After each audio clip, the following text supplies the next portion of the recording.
Assalamualaikum warahmatullahi wabarakatuh. Izin memperkenalkan diri, nama saya Meli Agustina dengan NPM 2211021039.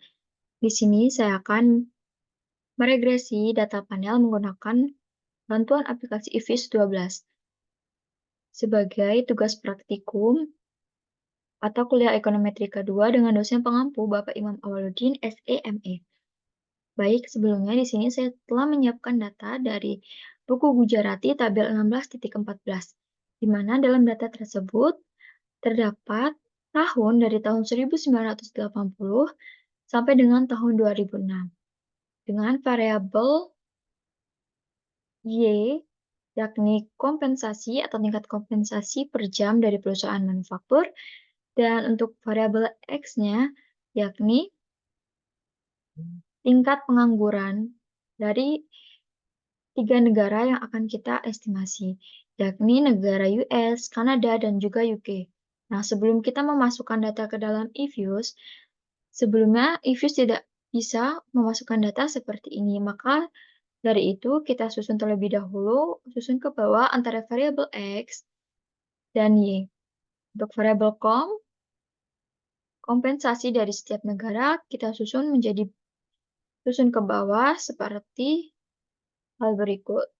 Nah, kemudian kita masuk ke eViews, kita pilih create a new eViews work file, kita tetap pilih annual, dan untuk strukturnya kita pilih balance panel.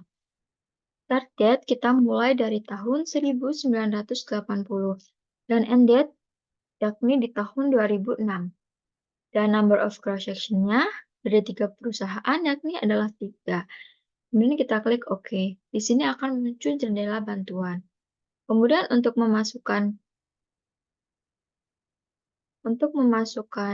data, kita pilih quick, kemudian empty group, edit series. Kita kembali ke Excel, kita akan mengcopy data yang telah kita sediakan. Kita copy, kita kembali lagi ke eViews. Karena kita tadi copy bersama nama variabel, kita klik tanda panah, kita copy dari sini. Nah, data yang akan kita gunakan telah dimasukkan. Nah, dalam meregresi atau mengestimasi data panel, berbeda dengan mengestimasi data cross section dan data time series. Nah, untuk mengestimasi menggunakan data panel, terdapat beberapa tahapan. Nah, yang pertama, yakni untuk menentukan model estimasi, yakni apakah kita menggunakan model Common Effect Model atau biasa disebut Police Square atau PLS, atau kita menggunakan Fixed Effect Model, atau bahkan kita menggunakan Random Effect Model. Nah, Common Effect Model ini merupakan suatu model estimasi dalam model data panel, merupakan model yang paling sederhana, dan menggunakan metode least square, seperti regresi sebelum-sebelumnya. Nah, untuk fixed effect model, dia menggunakan teknik least square dummy variable. Dan untuk random effect model ini menggunakan metode general JLS. Nah, baik, langsung saja kita akan mengestimasi data yang telah kita punya dengan model PLS, model FEM, dan juga model RAM. Dengan cara, pertama kita akan mengestimasi dengan model PLS. Kita klik Prop, make equation, kita pindahkan konstanta di belakang variabel Y. Untuk panel option, untuk data PLS, cross section kita akan tetap pilih none. Dan apabila kita ingin meregresi dengan metode FEM, kita pilih FACT, Fixed Effect, ataupun kita menggunakan random, kita pilih random. Nah, untuk yang pertama, kita menggunakan metode PLS. Kita klik OK. Nah, di sini muncul data, yakni dengan metode PLS. Nah, di sini kita akan mengcopy dan kita simpan dengan nama PLS. Oke, kita bisa close. Nah, kita juga bisa melihat dari data ini residual series-nya dengan cara make residual series. Nah, di sini sudah muncul nih residual series daripada metode PLS. Kita close. Dan sekarang kita akan mengestimasi menggunakan metode fixed effect model atau FEM. Make equation sebelumnya kita pindah juga. Dan untuk panel optionnya kita pilih fix. Dan untuk ininya tetap. Kita pilih OK. Di sini sudah muncul estimasi dengan metode fixed effect model. Kita simpan dengan copy object. Kita beri nama FEM. Ada kesalahan, maaf. Kita simpan dengan nama FEM. Kita bisa melihat fix atau random effect daripada hasil estimasi ini. Kita lihat dari sini, view, kemudian kita pilih fix random effect, kita pilih cross section. Nah, ini dia adalah fix effect daripada dengan metode fix effect model. Nah, ini nanti jika dijumlahkan maka hasilnya adalah 0. Kita coba ya. Kita copy, kemudian kita pindah ke Excel. Akan jumlahkan. Benar nggak sih hasilnya 0? Kita copy, kemudian kita jumlahkan. Sum.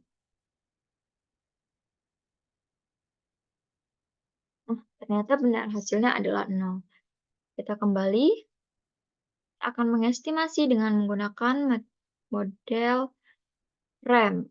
Make equation, kita pilih, kita pindah konstanta, dan kita pilih di sini adalah random.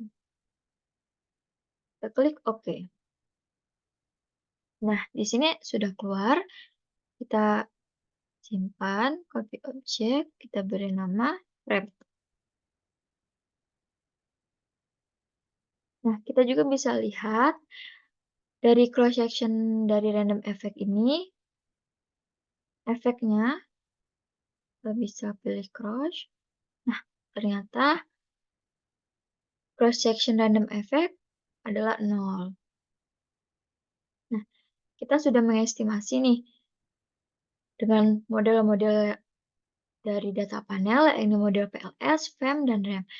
Untuk langkah selanjutnya adalah untuk menentukan metode estimasi. Apakah kita menggunakan metode PLS, apakah kita menggunakan metode FEM, ataupun RAM. Nah, untuk menentukannya, kita menggunakan chow test, uji LM, dan juga Hostman test. Nah, pertama kita akan melakukan chow test.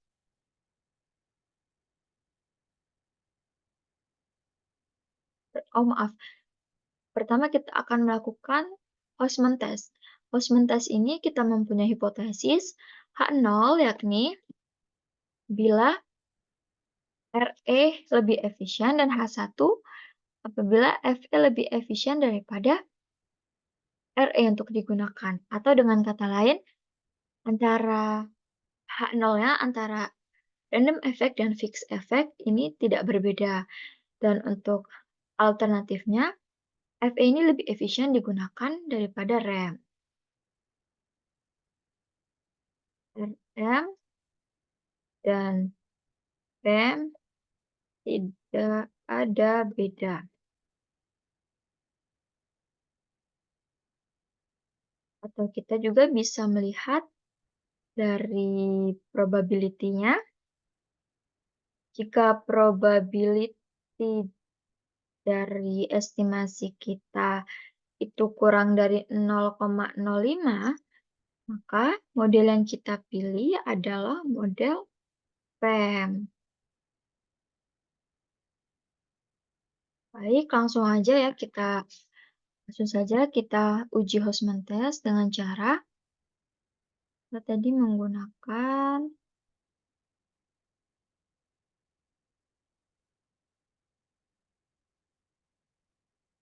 Ya. View, fix random effect testing, Houseman test. Nah, ini hasil dari Houseman testnya. Kita copy dan kita akan masukkan ke dalam Word. Nah, sebelumnya di sini ada peringatan karena tadi ada cross section dari random effect-nya adalah 0, maka model estimasinya kurang sempurna. Ini kita salin, kita copy ke dalam Word, paste spesial. Kita akan estimasi.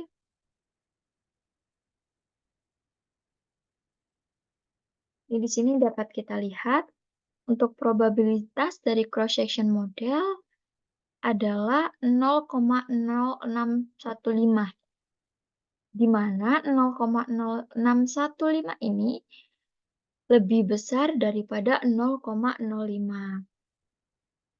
Artinya, ternyata probabilitasnya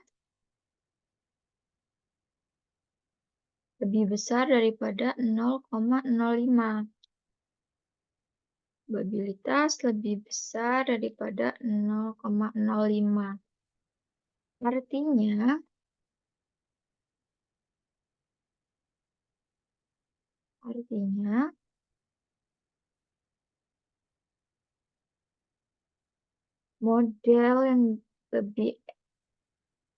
model antara RAM dan RAM tidak ada beda, atau H0 diterima. Jadi, dengan Houseman test, model yang diterima adalah menunjukkan bahwa antara random effect dan fixed effect tidak memiliki beda. Nah, untuk meyakinkan uji selanjutnya, kita akan menguji LM test atau BG test dengan asumsinya bahwa ketika H0 diterima, maka model yang digunakan adalah model PLS. Nah, untuk hipotesis alternatifnya, ketika H0 ditolak, maka random effect yang digunakan. Kita gunakan LM test. LM test ini untuk menguji antara PLS dengan random effect. Kita salin dulu.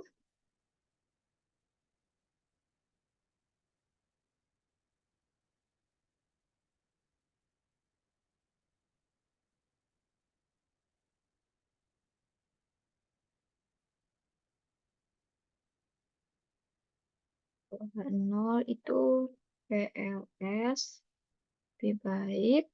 Kalau A1 itu RAM lebih efisien.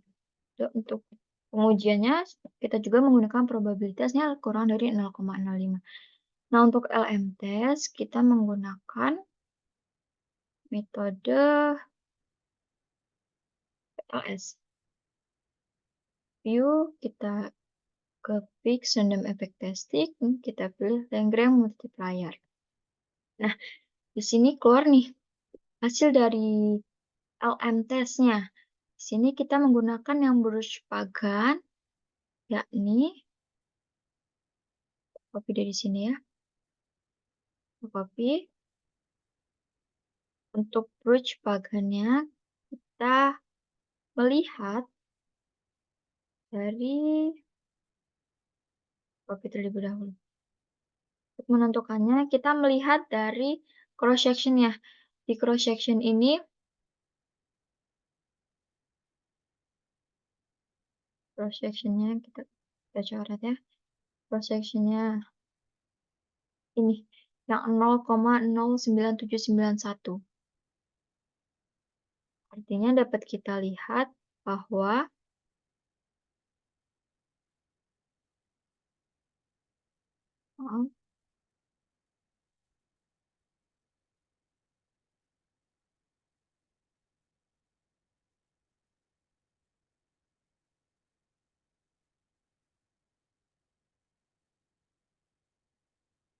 dapat kita lihat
nah, untuk melihat Birch-Pagan atau probabilitas dari Birch-Pagan, kita bisa melihat dari probabilitas cross-section.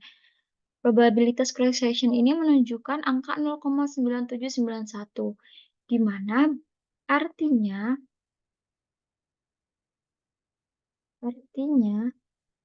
probabilitas yang dimiliki oleh LM-test ini lebih besar daripada 0,05 dan H0 diterima.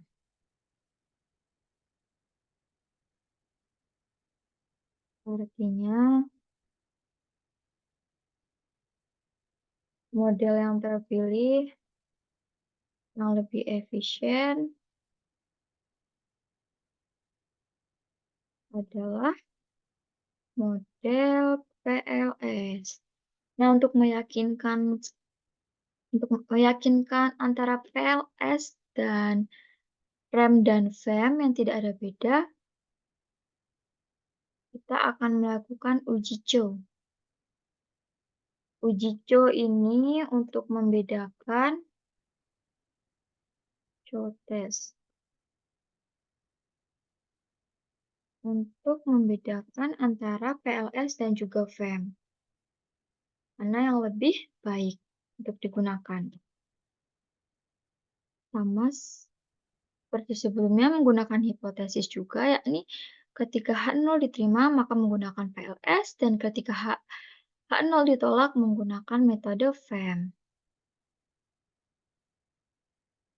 Tapi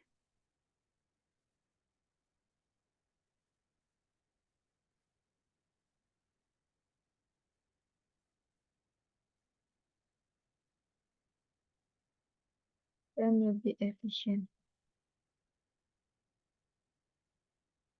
Untuk melakukan uji VEM, kita mengalihkan ke eFuse. Bagus. Kita gunakan yang VEM, kemudian kita view. Fix random effect testing, kita pilih yang likelihood ratio. Nah, di sini sudah muncul hasil dari Chow test. Di sini kita lihat, copy, kita masukkan ke dalam Word, kita copy as a picture. Maaf, ternyata belum tercopy. Copy as a picture ke dalam Word. Nah, di sini kita melihat dari probabilitas yang ini, dari probabilitas cross-section chi-square.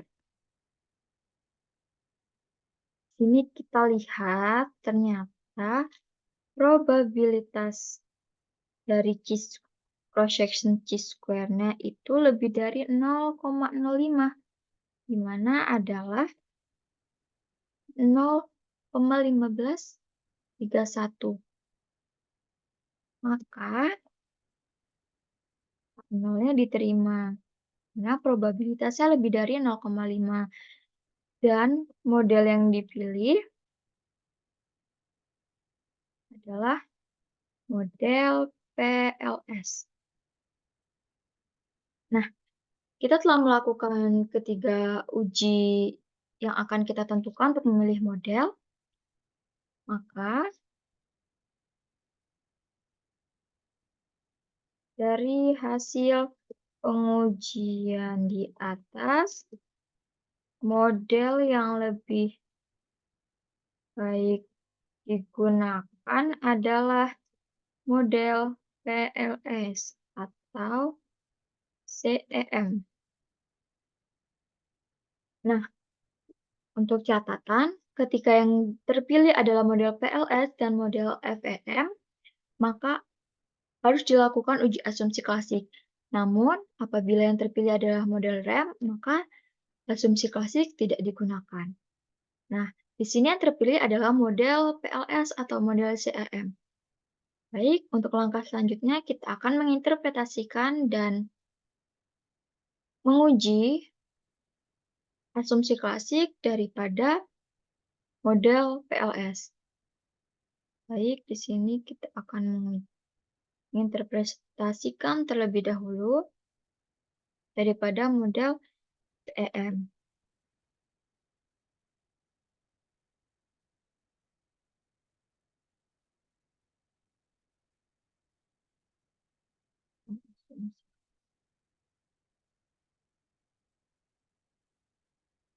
Baik, kita akan menginterpretasikan model CEM terlebih dahulu. Kita close saja. Kita tadi sudah mengestimasi model PLS. Kita copy ke dalam Word.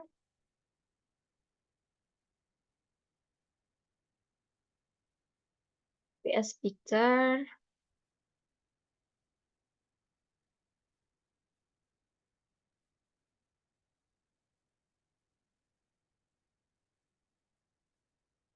Nah, untuk konstanta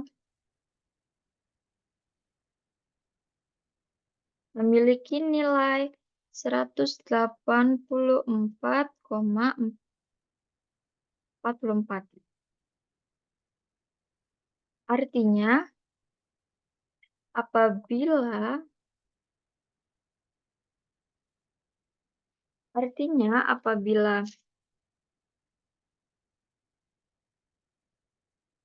tingkat pengangguran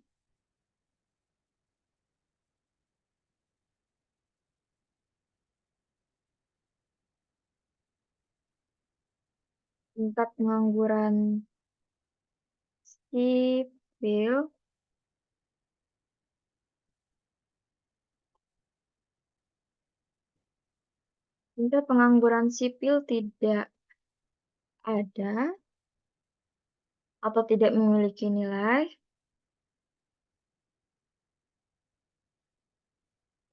maka tingkat kompensasi akan ada naik sebesar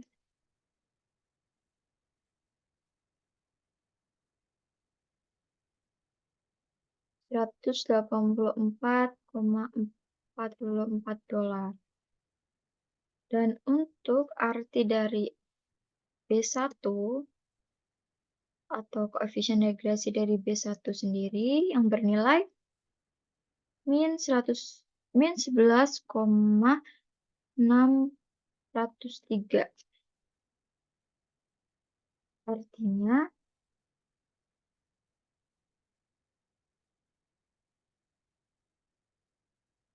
apabila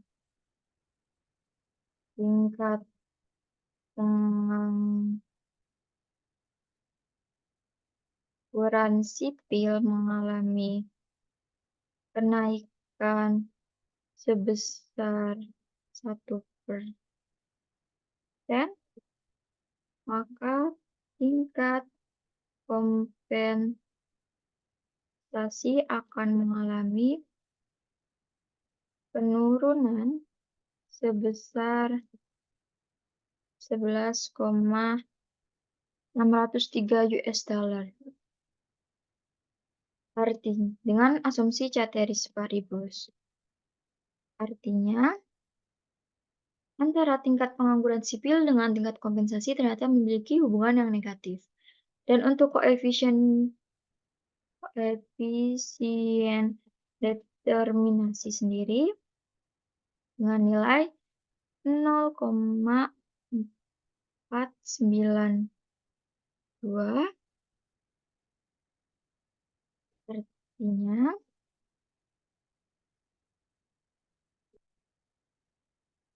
model atau variabel tingkat pengangguran sipil dapat menjelaskan sebesar 49,2% atas variabel tingkat kompensasi. Dan sisanya dapat dijelaskan oleh variabel di luar model.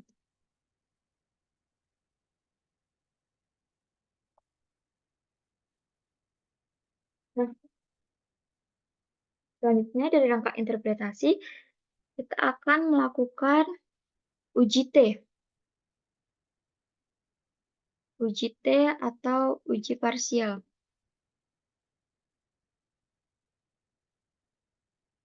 Daripada variabel X.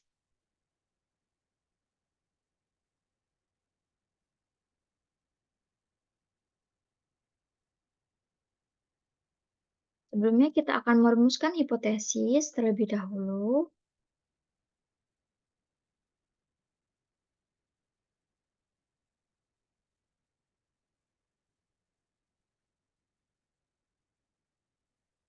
Hipotesisnya yakni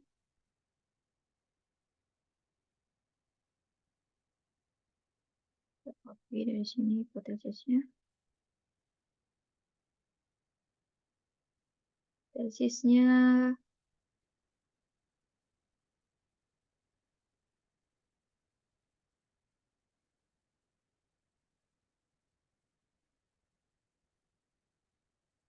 ada hubungan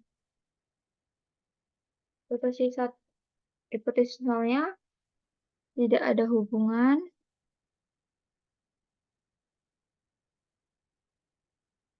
negatif antara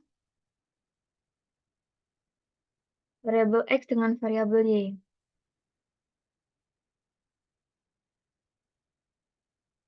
Untuk variabel alternatifnya, yakni ada hubungan negatif antara variabel kom dan tingkat pengangguran. Ini kita menggunakan alfa sebesar 0,05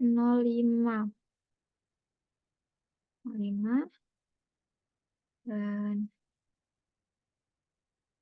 di tabel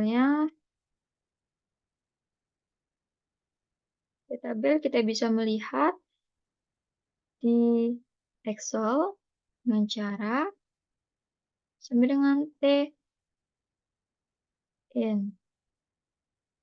Probability-nya kita 0,05 dengan degree of freedom-nya yakni K-1. Ini adalah 2.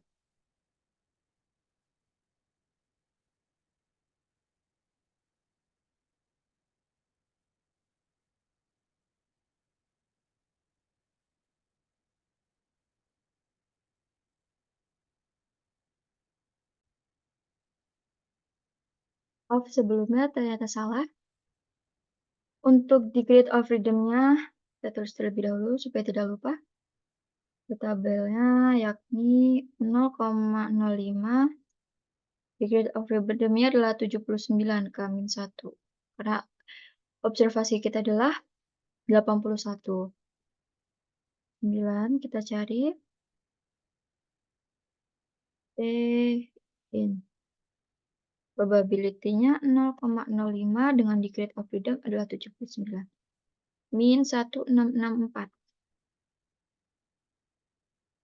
Min 1,644. Dan untuk T statistiknya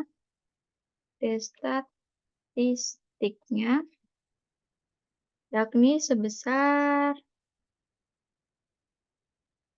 untuk T statistiknya yang ini sebesar min 8,74. Min 8,74. Ini kita dapat ketahui bahwa jadi antara T-tabel dengan T-statistik ternyata lebih besar T-tabel. T-tabel lebih besar daripada T-statistik. Artinya 0 ditolak. 0 ditolak. Dan HA-nya diterima. Menunjukkan bahwa ada hubungan negatif antara tingkat kompensasi dengan tingkat pengangguran. Nah, untuk selanjutnya kita akan melakukan uji secara serentak atau uji F.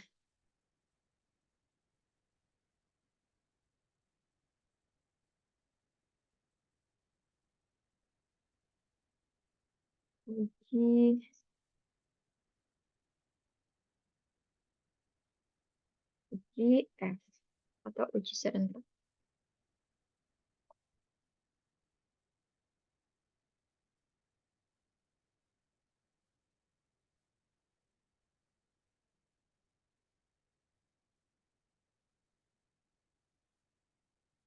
Dengan hipotesis, kita copy terlebih dahulu hipotesisnya.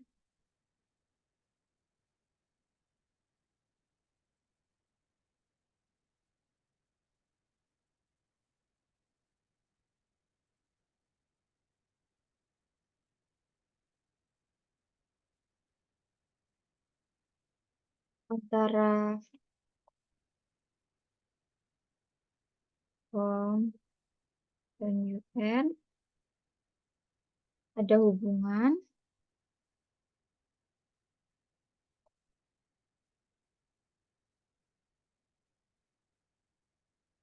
tidak ada hubungan.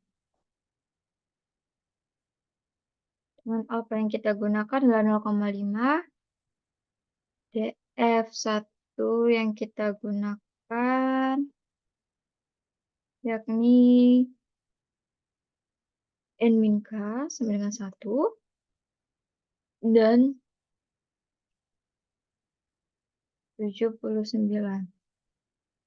Untuk F tabelnya,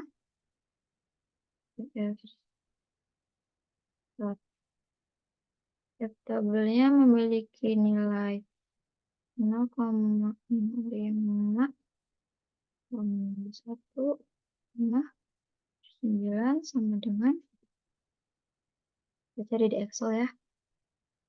Untuk F tabel, kita pilih probability-nya tadi 0,05, kemudian 1, kemudian 79. 3,96. Masukkan. Ini adalah 3,96. Dan untuk F-stat-nya sendiri yakni F-statnya yang ini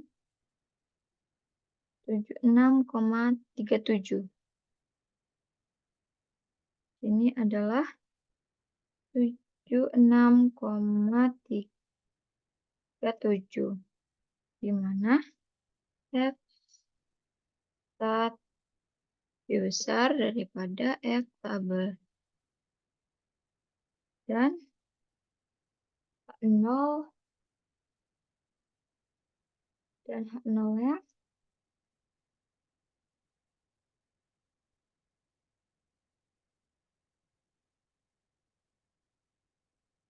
diterima bahwa antara COM dan UN memiliki hubungan.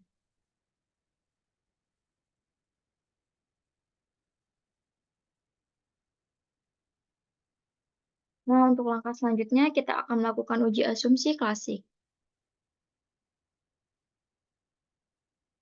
Untuk melakukan uji asumsi klasik, yang pertama kita akan melakukan uji normalitas. Uji asumsi klasik.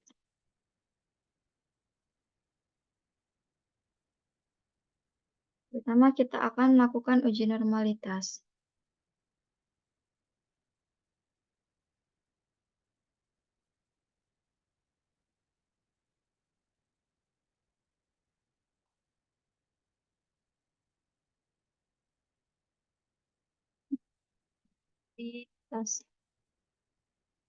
Kedua, kita akan melakukan uji heteros, pedastisitas.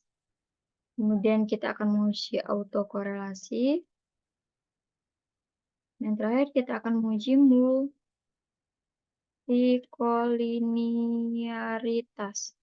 Nah, yang pertama kita akan menguji normalitas. Kita kembali ke eViews. Ini merupakan uji dengan PLS tadi ya. Kemudian kita klik View. Kita pilih Residual Diagnosis. Kita pilih Histogram Normality Test.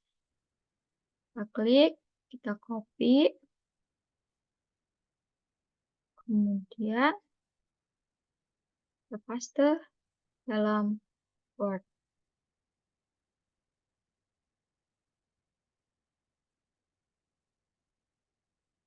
Nah, kita bisa melihat untuk uji normalitas, kita memiliki hipotesis, yakni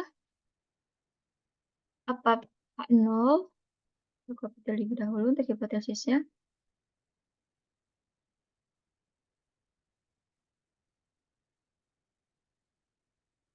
H0 itu residual tersebar normal.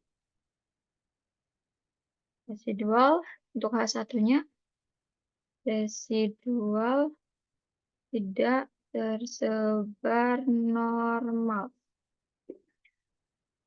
Nah, ini kita bisa melihat melalui probabilitas daripada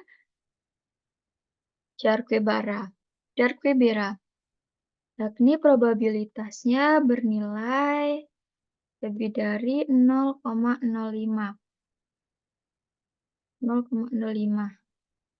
Artinya, nolnya diterima dong.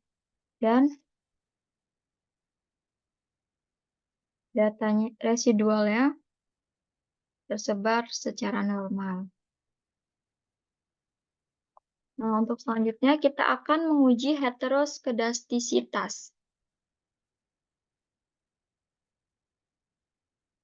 Sebelum kita menguji heteroskedastisitas, kita perlu merumuskan hipotesis terlebih dahulu. Copy. Untuk hipotesis nolnya, kita berasumsi bahwa datanya mengandung humus pedastisitas. Dan untuk H1-nya, hipotesis alternatifnya terjadi heteros pedastisitas.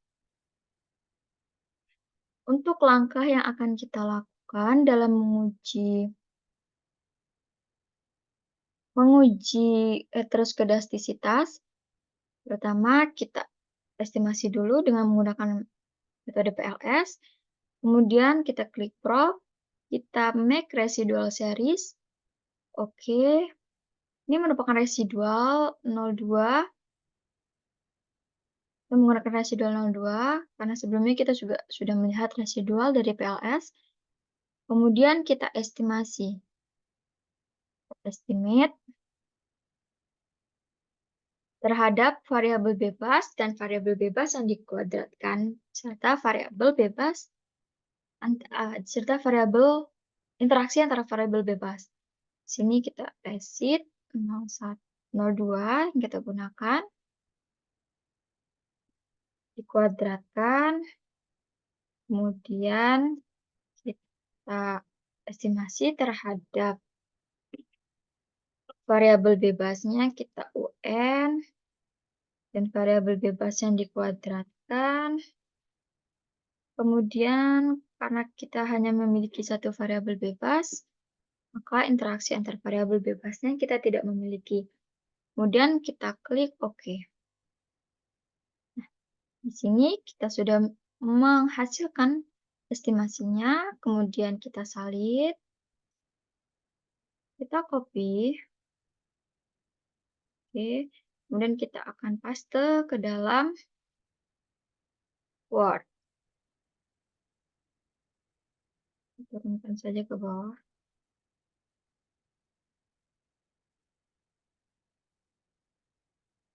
Ini kita akan copy as a picture. Ini kita salah menempelnya.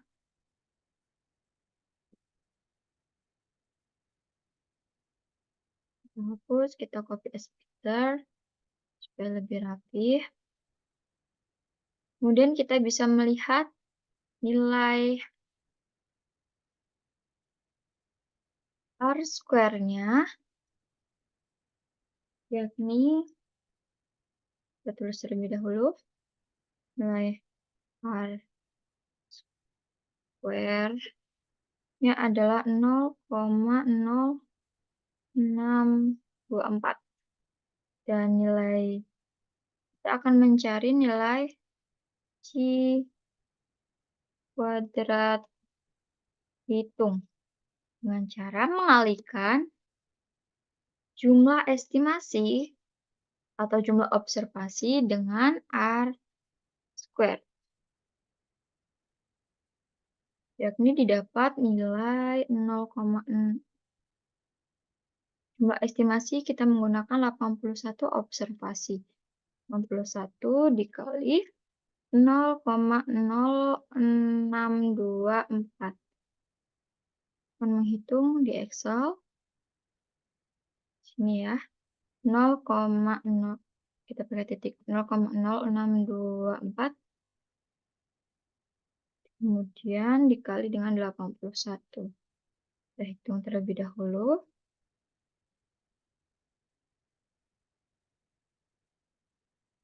Hasilnya adalah 5,0544. Hasilnya adalah 5,0544. Kemudian kita akan mencari C kuadrat tabel dengan menentukan alfa. Alfanya kita menggunakan 0,05 seperti sebelumnya. Kemudian untuk DF-nya kita mempunyai 3 variabel, kemudian dikurangi dengan 1. Maka hasilnya adalah 2. Kita cari di C kuadrat tabelnya 0,05 dengan 2. Hasilnya 5,991. Q kuadrat tabelnya 5,991. Setelah kita dapat tabel dan Q kuadrat tabel dan Q kuadrat hitung, kita simpulkan. Jadi, antara Q hitungnya adalah 5,0544 lebih kecil daripada 5,991. Artinya,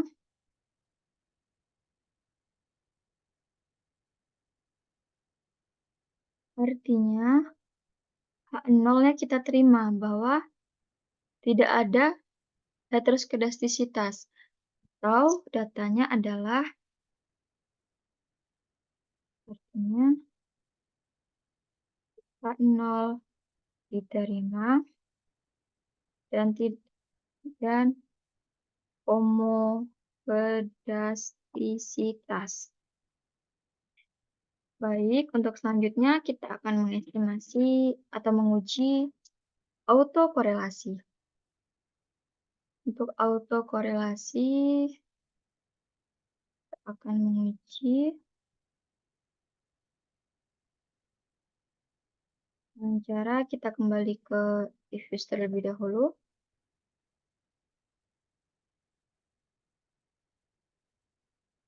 Kemudian kita akan menggunakan residua kembali untuk mengestimasi. Jadi kita estimasi terhadap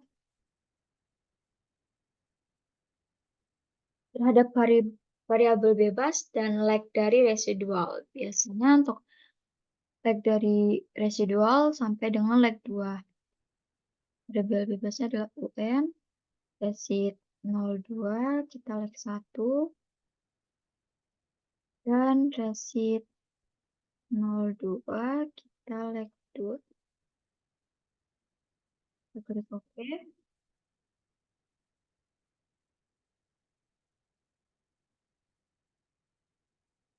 Ternyata ada kesalahan penulisan sebelumnya.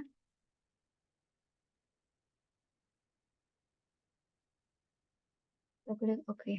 Nah, kita sudah muncul dari uji autokorelasinya.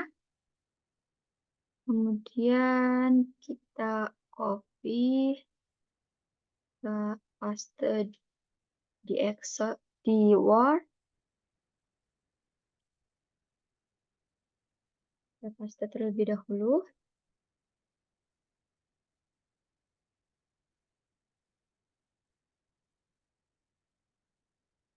Test picture. Kemudian kita akan merumuskan hipotesisnya. Bahkan aja. Kita akan merumuskan hipotesisnya, yakni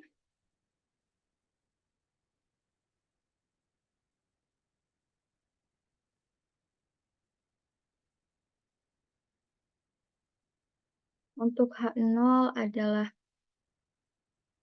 tidak ada autokorelasi, dan untuk H1 ada autokorelasi.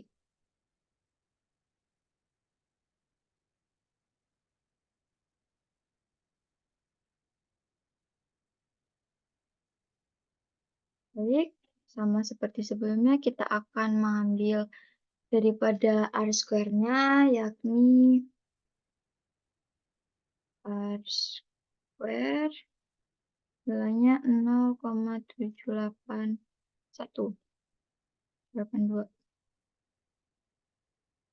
Kemudian untuk Q kuadrat hitungnya,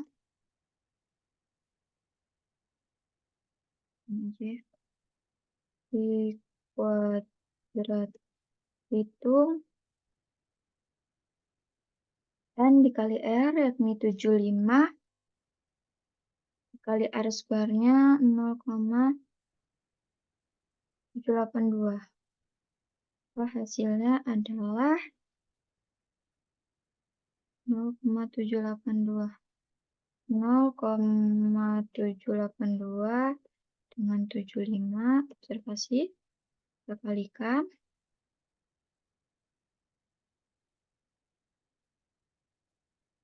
Hasilnya yakni 58,65. 58,65. Kemudian kita mencari C kuadrat tabel. Seperti sebelumnya kita menggunakan alfa 0,65 dan kita menggunakan df sejumlah resid daripada model, yakni 2. Maka akan didapat hasil di tabelnya sebesar C 0,05 dengan 2. Maaf, terdapat kesalahan rumus.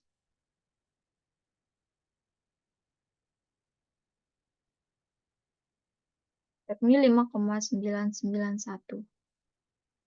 Kuadrat tabelnya 5,991. Dapat dilihat bahwa antara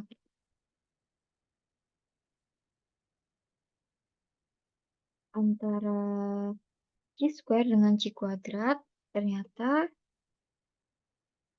C kuadrat hitung dengan C kuadrat tabel, ternyata lebih besar C kuadrat hitung, yakni sebesar 58,65 atau 63 ya, yakni 65.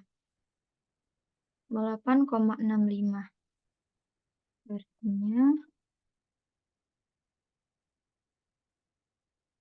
0 diterima. 0 diterima dan tidak ada autokorelasi. Nah, untuk pengujian asumsi klasik yang terakhir yaitu pengujian multikolinearitas. Sini kita bisa melihat multikolinearitas melalui option, kemudian quick, kemudian kita klik grup statistik, kita pilih correlation. Sini kita pilih variabel bebas, kita klik OK. Yes. Nah, di sini multikolinearitasnya memiliki angka 1, di mana kurang dari 10. Artinya, dalam data ini tidak terdapat multikolinearitas. Baik, sekian dari saya. Kurang lebihnya saya mohon maaf. Saya akhiri. Wassalamualaikum warahmatullahi wabarakatuh.